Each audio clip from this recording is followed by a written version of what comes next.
নিবন্ধন পরীক্ষার্থী ভাই বোনেরা, পূর্ব ঘোষণা অনুযায়ী আমরা আজকে এনটিআরসিতে এসেছিলাম স্মারকলিপি প্রদানের জন্য এবং তাদের কাছ থেকে আমরা অত্যন্ত পজিটিভ নিউজ পাইছি এবং খুবই সুসংবাদ যে তারা বলছে যে আজকালকের মধ্যে ইনশাআল্লাহ রেজাল্ট হয়ে যাবে। তো আশা করতেছি যে আজকে রেজাল্ট হয়তো বা পাবেন, যদি কোনো কারণে আজকে না পান তাহলে আগামীকালকে অবশ্যই রেজাল্ট পাবেন ইনশাআল্লাহ। কারণ আমরা স্মারকলিপি দিছি, তারা এটা বলছে, তারা তো সরাসরি আমাদেরকে ডেট বলবে না, কিন্তু তারা এটা বলছে যে আপনারা স্মারকলিপি ইস্যু হওয়ার আগে আপনাদের রেজাল্ট হয়ে যাবে। তো সুতরাং এত সুন্দর তারা যেহেতু কথা বলছে, সুতরাং আমরা মনে করি যে এনটিআরসির সাথে আমাদের কোনো কনফ্লিক্ট নাই। আমরা এনটিআরসির পক্ষের লোক, এনটিআরসিও আমাদের পক্ষের লোক। সুতরাং আমরা এনটিআরসির বিরুদ্ধে কখনো না বা যাবো না ইনশাল্লাহ। আমাদের রেজাল্ট খুব দ্রুতই হয়ে যাবে, আজকে না হলো আগামীকালকে শিওর ইনশাল্লাহ হবে।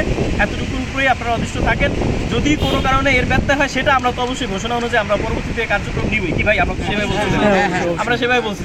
তারা আমাদের কাছে বলছে যে আজকে সুন্দরভাবে তারা আমাদের এই রিসিভ দিচ্ছে এবং তারা সুন্দরভাবে আমাদেরকে বলছে যে আপনারা আগামীকালকে রেজাল্ট হয়ে যাবে। ঠিক আছে, আজকে বা আগামীকালকে, আজকে হতেও পারে আগামীকালকে হইতে পারে। তো যেহেতু আমরা টুডে অর টুমরো তারা এটা বলছে, এটুকু জাস্ট হয়ে যাবে।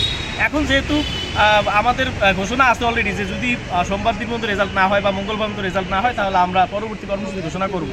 তো সুতরাং আপনাদের এটা নিয়ে কোনো বিচলিত হওয়ার কিছু নাই। আমাদের এই যে রেজাল্টের ফাইল এটা উপদেষ্টা মণ্ডলীর টেবিলে আছে, সে অনুমোদন দিলে ইনশাআল্লাহ রেজাল্টটা হয়ে যাবে। সেটা আজকে হইতে পারে, কালকে হইতে পারে। আর এর আগে যারা এখানে এসে ঝামেলা করতে চাইছিলেন, এখানে এর আগে এসে আন্দোলন করবে ঝামেলা করতে চাইছিলেন, তাদের জন্য অত্যন্ত দুঃখজনক বিষয় যে আপনাদের কারণে হয়তোবা একটু খারাপ কিছু হইতে যাইতো বা আপনাদের কারণে আমাদের সকলের একটা খারাপ কিছু হইতে পারতো, যেটা আজকে আমরা তথ্য নিছি।